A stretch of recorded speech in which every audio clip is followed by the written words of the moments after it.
नमस्कार, स्वागत छ तपाईहरुलाई फेरि पनि मेरो YouTube च्यानलमा र मेरो च्यानललाई लाइक र सब्स्क्राइब गर्नु होला साथीहरु। मलाई तपाईहरुको साथ र सपोर्टको जरुरी छ र फेरि पनि म तपाईहरुलाई आज पूर्वाञ्चल युनिभर्सिटीकै 2019 को चान्सको क्वेशन सोलुसन लिएर आएको छु र यसमा यो भिडियो मार्फत तपाईहरुलाई यहाँ क्वेशन नम्बर 5 मा हेर्न सक्नुहुन्छ। तपाईहरु सर्ट स्क्रिन पनि लिन सक्नुहुन्छ।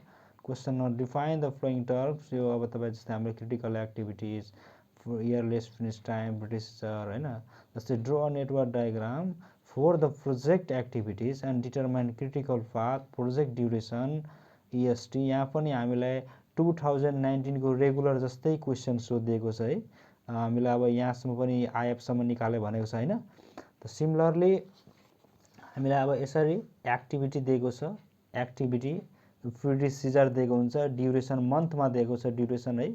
र हामीलाई अब प्रोसिजर को सहायताले एउटा एक्टिभिटी को सहायताले एउटा नेटवर्क डायग्राम हामीलाई चाहिँ नेटवर्क डायग्राम चाहिँ हामी बनाउने, यसरी ड्रा गर्ने है। र 2000 चान्समा जुन हाम्रो यहाँ सोधिएको छ क्वेशन, हामीलाई प्रोसिजरमा के छ, हाम्रो प्रोसिजर ए खाली छ है, ई पनि खाली छ र ए र ई बाट स्टार्ट गर्ने हो र ए र ई बाट स्टार्ट गर्ने। त्यसपछि ए र ई लेखिसकेपछि अब हामीले के छ, हामीलाई ए र ई लेखिसकेपछि ए र ई पछि के हुन्छ, जबसम्म ए र ई कम्प्लिट हुन्छ अनि के हुन्छ, बी सुरु हुन्छ। त ए हाम्रो यो हो, ई हाम्रो यो हो, त बी सुरु हुन्छ। त ए र ई कम्प्लिट भएपछि के सुरु हुन्छ, त बी। त हाम्रो ए र ई यहाँ छ, त हामीले के गर्ने, ए बाट एउटा डम्मी लाइन के गर्ने, प्रोभाइड गर्ने र ए र ई यहाँ एड हुन गयो। त ए र ई डम्मी लाइन प्रोभाइड गरेपछि हामी के सुरु गर्ने, बी सुरु गर्ने। त्यसपछि ए र ई बाट अरु पनि छ होला, ए र ई बाट यहाँ पनि छ, ए र ई बाट हामीले डी स्टार्ट गर्ने, फेरि ए र ई बाट हामीले के स्टार्ट गर्ने, डी स्टार्ट गर्ने। अब यहाँ हेर्दै जाऊ हामी, ए र ई कम्प्लिट भएपछि बी स्टार्ट भयो। यहाँ ए छ, यहाँ ई छ, ए र ई कम्प्लिट भएपछि बी स्टार्ट भयो यहाँ।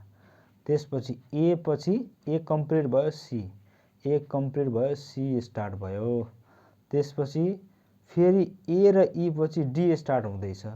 ए यहाँ छ, ई यहाँ छ, ए र ई पछि अब यो ई भयो। अब यहाँदेखि आउँदाखेरि यो ए, त ए र ई पछि के हो स्टार्ट हुँदैछ, डी स्टार्ट हुँदैछ। ए र ई पछि डी स्टार्ट हुँदैछ। त्यसपछि सी र डी कम्प्लिट भएपछि एफ सुरु हुन्छ। सी र डी कहाँ छ, सी कहाँ छ हामीसँग, सी हाम्रो यहाँ छ, यो सी हो। त्यसपछि डी, सी र डी कम्प्लिट भएपछि मात्रै के सुरु हुन्छ, एफ। एफ सुरु हुँदैछ यहाँ, एफ सुरु भयो। त्यसरी बीसीडी, त हाम्रो बीसीडी कहाँ छ, हाम्रो सी यहाँ छ, डी यहाँ छ, बी यहाँ छ। त यो सी र डी एक ठाउँमा यहाँ जोइन्ट हुन गएको छ, एक ठाउँमा यहाँ छ र सी र डी बाट डम्मी लाइन तान्दाखेरि यो ठाउँमा के हुन जान्छ, बी त यो ठाउँमा छँदैछ, सी र डी डम्मी लाइन तान्दाखेरि के हुन्छ, बी, सी र डी तीनवटा यहाँ आयो र तीनवटाबाट के सुरु हुँदैछ, हाम्रो जी सुरु हुँदैछ र एच सुरु हुँदैछ। दुईवटा छ, जी र एच, जी र एच। त्यसपछि एफ र जी कम्प्लिट भएपछि एफ र जी, अब एफ यहाँ छ, अब जी यहाँ छ, एफ र जी कम्प्लिट भएपछि हाम्रो के स्टार्ट हुन्छ, आई। अब एफ हाम्रो के थियो, सुरुमै थियो हाम्रो सी र डी कम्प्लिट भएपछि एफ सुरु हुन्छ, सी र डी कम्प्लिट भएपछि एफ सुरु हुन्छ। यसरी हामी एउटा नेटवर्क डायग्राम बनाउन सक्छौं।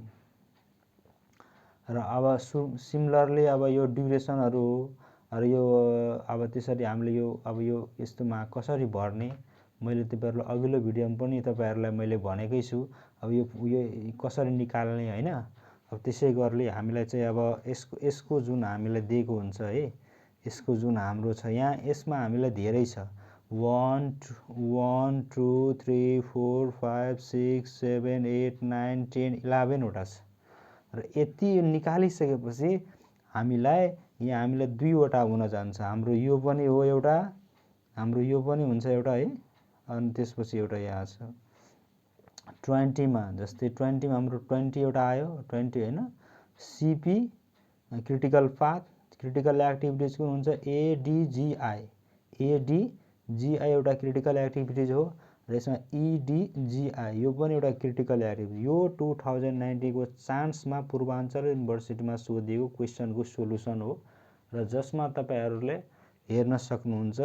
यहाँ चाहिँ हामीले अब जस्तै यो हाम्रो के हो क्रिटिकल पाथ हाम्रो यो भयो र यो दुईवटा मात्रै छ हाम्रो क्रिटिकल पाथ।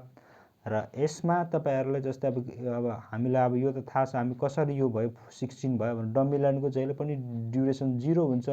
1 to 2 मा जाने यहाँ 4 छ। 1 to 2 को कति हुन्छ 4, 2 to 4 को कति छ 3, त्यसपछि हामी 4 to 6 मा जाँदै 4 to 6 को कति छ 5, त्यसपछि 6 to 7 मा जाँदैछौँ 4।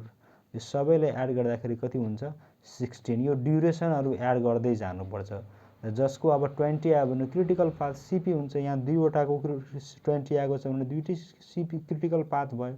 र यो जुन हाम्रो जुन छ अब यसरी हामी अब क्रिटिकल पाथ निकाल्ने एउटा नेटवर्क डायग्राम बनाइसकेपछि हामीलाई अब earliest finish time, latest finish time कसरी निकाल्ने अब मैले तपाईहरुलाई अघिल्लो भिडियोमा 2090 को भिडियोमा पनि भनेको छु र त्यो भन्दा अगाडिको भिडियोमा पनि भनेको छु यो कसरी निकाल्ने भनेर, नेटवर्क डायग्राम कसरी ड्रा गर्ने हैन।